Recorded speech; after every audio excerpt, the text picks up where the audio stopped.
if you're going to be an entrepreneur, you almost have the opposite profile as a soldier.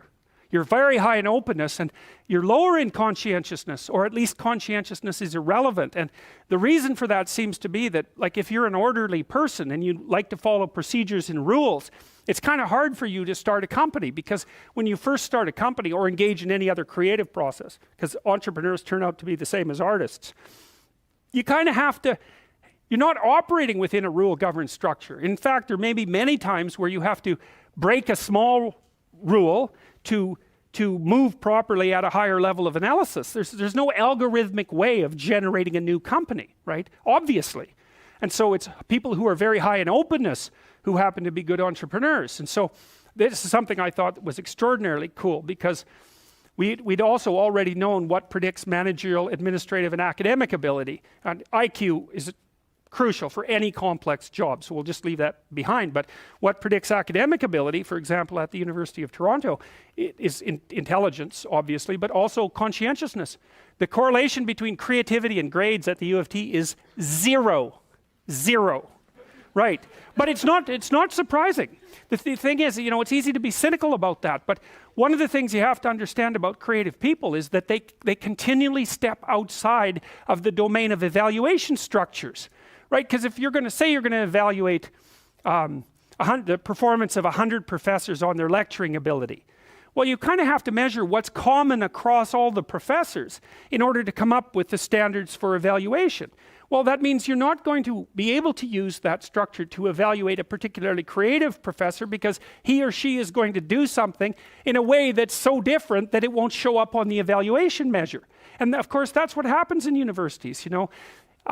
Somebody sent me, a couple of days ago, somebody sent me an essay that they had written for their master's thesis that was wildly creative, and they were basically told to leave the program and that they couldn't continue. Not in a mean way. What happened was that what they were thinking was so outside of the conventions in the discipline is that no one had any idea what to do with the essay. So then that's really the lot of creative people, right? They're always stepping outside of evaluation structures. And so it's not that surprising that the relationship between creativity and grades at the U of T is zero. We found out as well, by looking at graduate student performance across multiple institutions, that there was a negative correlation between creativity and graduate school performance. It wasn't even zero, it was worse than negative. Being creative was negative.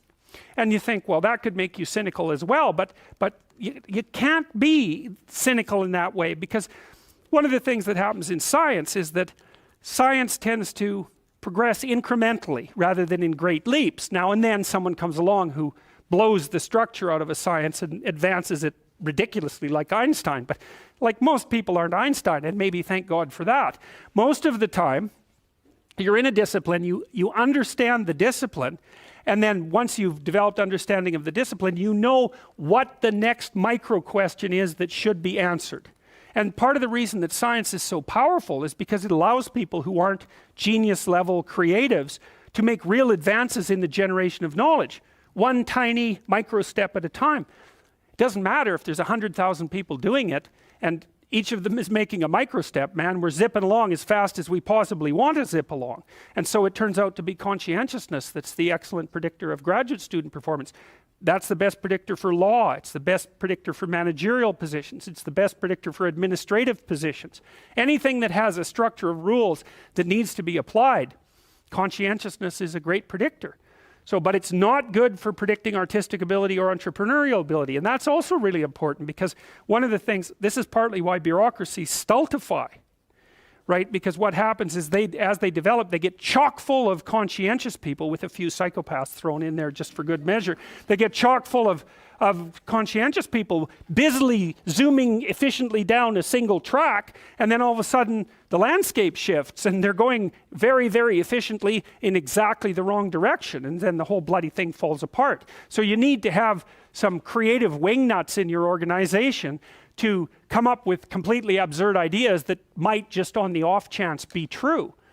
And so creativity is strange in that manner too, because it's a high risk, high return game. You're a lot safer in your life to find a functioning entity and to operate as a cog within it, as long as the entity keeps functioning. Because if you're creative and you go off on tangents all the time, there's some probability that one of those tangents is going to be exactly what is needed at the time, and you're going to become hyper successful as a consequence. But there's much more probability that even though some of your ideas might be highly valuable, the probability that this is the right time and place for them is extraordinarily low. So to produce a successful creative product, for example, in the marketplace, you need a ridiculous combination of creativity so that you keep generating ideas, and then a network around you of people who have skills that you don't, and then the production of a product, let's say, whatever that happens to be, that's actually in demand by the marketplace at exactly that moment, and that someone else hasn't already done better. So the sensible thing to tell anybody who wants to be creative is, that's stupid. You shouldn't do it. It's your probability of success is so low that it's better just to do something sensible. But the problem with that is that creative people can't do that because they're creative. And if they shut down their creativity, it's like an extrovert who's gone to live in an isolated cell. A creative person who isn't being creative, they just wither and die. So they're stuck with it. But it is a high risk, high return strategy.